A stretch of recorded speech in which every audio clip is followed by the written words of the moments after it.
Keon McGee and Chip Lamarcker probably have not made it to the top of the National Collegiate Athletic Association President Dr. Mark Emmert's list of who to invite to parties. McGee and Lamarcker are Florida politicians who are thinking of putting together legislation separately that would allow so-called student athletes to receive compensation for their work, which is playing sports for various colleges and universities in the state. California now has a law that will allow athletes to sell their likenesses, generally their faces, that kicks in during the 2023-2024 sports season. Some form of the two Florida bills has gotten the support of the governor, Ron DeSantis. In fact, DeSantis seems to be all in getting players some money.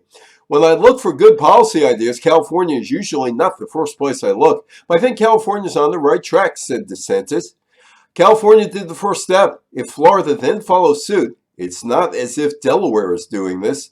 These are really big powerhouse states when it comes to college athletics, and I think that's going to require the NCAA to reevaluate. The NCAA won't reevaluate. The very term student athlete is a sham. The term student athlete did not exist when Walter Byers took the job at the helm of the NCAA in 1951. It would appear first a number of years later following the death of a college football player on the field. A Fort Lewis A&M student, Ray Dennison, died from injuries suffered in a game in 1955.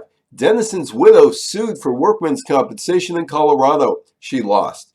Dennison was a student, not an employee. That enabled Byers to come up with the student-athlete term because the NCAA got legal cover from the judge who ruled that Fort Lewis A&M was not in the football business. The college sports business would be better off paying players. I'm Evan Weiner for the Politics of Sports Business.